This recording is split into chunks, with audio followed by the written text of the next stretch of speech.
नमस्कार दोस्तों, मैं अमृत चौधरी आपके लिए एक नई वीडियो के साथ आया हूं, जो कि एग्जिट पोल अभी आप देख ही पा रहे हो हर चैनल पे, जो कि 350 से लेकर 370 के बीच में हर चैनल दिखा रहा है बीजेपी के हक में और कांग्रेस के हक में और गठबंधन के हक में जो भी है वह 150 से 200 के बीच में है।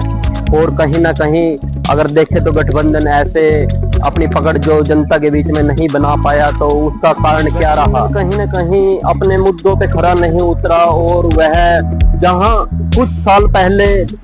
जो पार्टियां एक दूसरे से आपस में लड़ती थी और आज वह गठबंधन में आके पब्लिक के सामने अपने आप को साफ सुथरा अपने दामन को दिखा रही है, तो यह पब्लिक को राज नहीं आया। क्योंकि आज के टाइम में जो पब्लिक है वह पढ़ी लिखी है नहीं। यह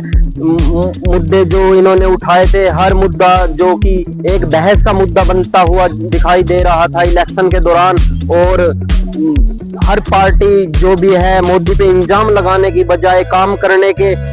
मुद्दों को नहीं उठा रही थी और सिर्फ इल्जाम के मुद्दों को ही उठाने का कार्य किया उन्होंने, और वह उन पर भारी पड़ा। जहां एनडीए भारी पड़ती हुई दिखाई दे रही है, उसके पीछे यह बहुत बड़े कारण रहे हैं, क्योंकि लोगों के दिलों में इन्होंने काम के प्रति जगह नहीं बनाई और सिर्फ एक लड़ाई के मुद्दों को उठाते हुए, एक दूसरे को बहस के मुद्दों को लेते हुए आगे बढ़ते हुए हमेशा नजर आए हैं, और कहीं ना कहीं देश को पिछड़ता हुआ दिखाई 70 सालों में दिया है। तो आज पब्लिक ने इनके सामने जो इनको गिराने का कार्य किया है अपनी वोट के दम पर, और आज एग्जिट पोल में यह देखने को मिल ही रहा है कि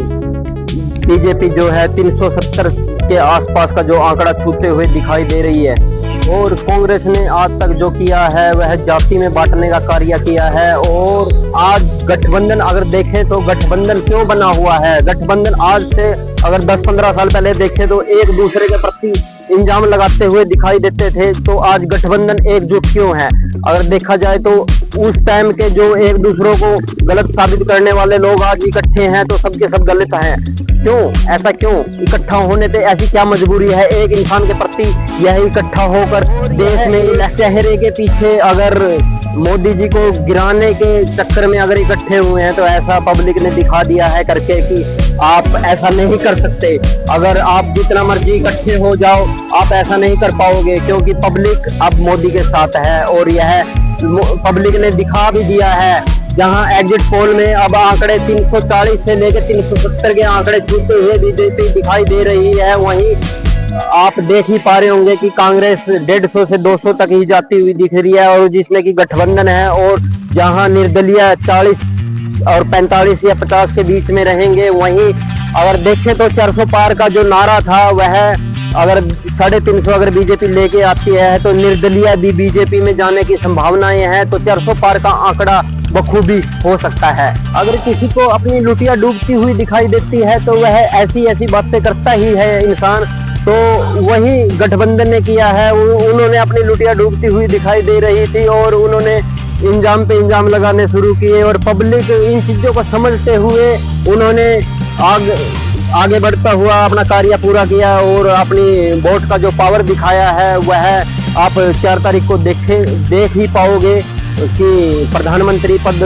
के लिए पब्लिक किसको चुनती है। और अभी हम कंफर्म नहीं कह पाएंगे कि एग्जिट पोल में कितनी सच्चाई होती है कितनी नहीं होती है, और कहीं ना कहीं अगर देखें तो बीजेपी सरकार ने पिछले 10 सालों में अगर कार्य किया है, तो उस पे काफी राम मंदिर के मुद्दे या फिर 3 तलाक या फिर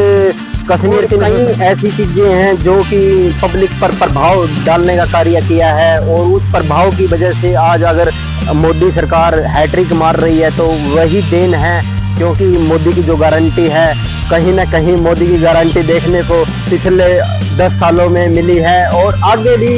अगर सरकार हैट्रिक मार के आती है, तो कहीं ना कहीं कुछ ना कुछ नया देखने को बिल्कुल मिलेगा। तो आप मेरे जो पीछे भी देख पा रहे हो, यह आप देख पा रहे हो जो कि द्वारका एक्सप्रेसवे है, और इंफ्रास्ट्रक्चर का जो कार्य मोदी सरकार में नितिन गडकरी जी ने जो परिवहन मंत्री हैं उन्होंने किया है, तो वह भी इतनी स्पीड के दौरान किया है, और लोग आज भी इल्जाम लगाने में पीछे नहीं हटते कि मोदी सरकार ने, बीजेपी सरकार ने क्या किया है 5-10 सालों में? कुछ नहीं किया। अगर हम पूछे अगर जनता पूछे तो कि 70 सालों में अगर कांग्रेस ने किया है तो क्या किया है, कांग्रेस ने भी तो ऐसा कुछ नहीं किया था। और बीजेपी ने जो करके दिखाया है पिछले 10 सालों में, वह आपके सामने बिल्कुल पीछे दिखाई दे ही रहा है। क्योंकि आज के टाइम में ऐसे इंफ्रास्ट्रक्चर बना हुआ है तो वह बखूबी देखने को मिल रहा है। और टाइम जो कम लगता है आज के टाइम में, कहीं जहां 10 घंटे सफर में तय होते थे तो वह 10 घंटे आज